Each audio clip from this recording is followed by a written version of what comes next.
दिलवा लेके जवन भागल रहे 20 में किस देव के बोलावे ले 25 में।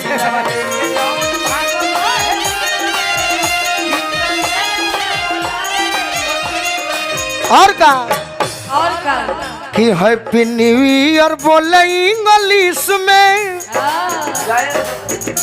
हैप्पी न्यू ईयर बोले इंग्लिश में किस देव के बोलावे ले 25 में।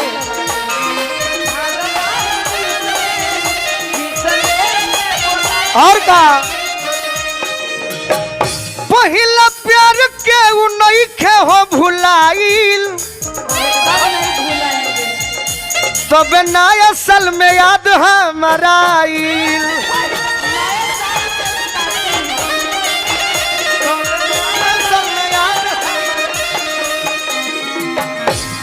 अदिति बोलिए गोलू राजा जी कि छुपे चोरी बाड़ू मिल के कोशिश में 2 साल बाद पूरा शादी करेंगे।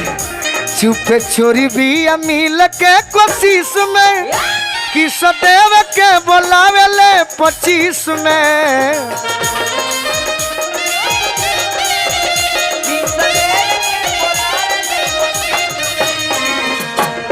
जौन भागल रहे 20 में कि सदैव के बोलावे। और का बड़ी खुश बनी हमें अदिति, हम बहुत खुश हैं कि निहाल भइनी माल मिलल बा पुराना का सुखल डाढ़ फिर से बिग देलस पान का।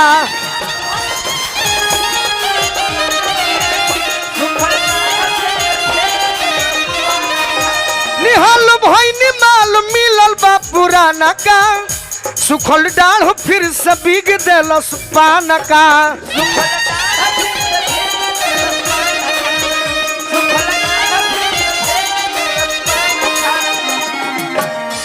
बड़े जोखमी जितेंद्र गौरदीश में, बड़े जोखमी जितेंद्र गौरदीश में किस देव के बोलावे ले 25 में।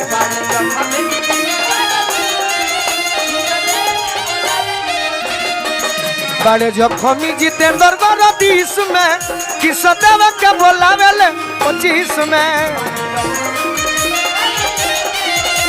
और का तनी माइनर हो जाई, माइनर हो जाई। सुनो दीदी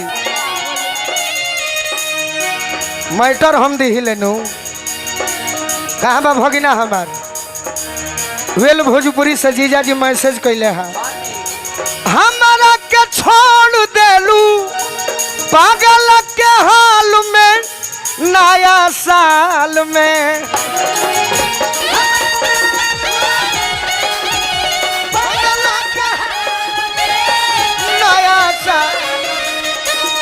खुश रहो ससुराल में नया साल में, खुश रहो ससुराल में।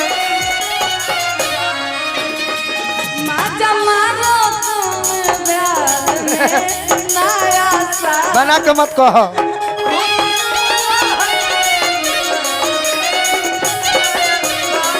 सुनो मन जब परी कुआर वाला मीठी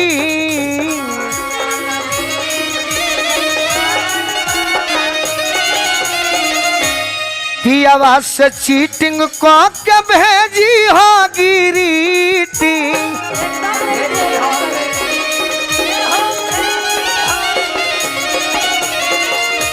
होनवे पदाई दी हो, होनवे पदाई दी हो चुमा दही नगाल में नया साल में।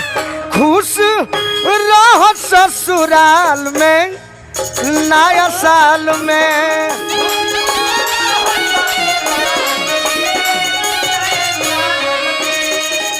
आखिर का कहलू झूठो के, झूठो के।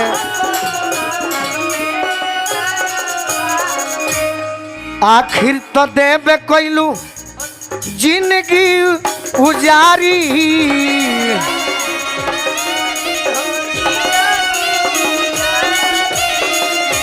देख के फोटोआ सत्यजीत दिनवा गुजारी।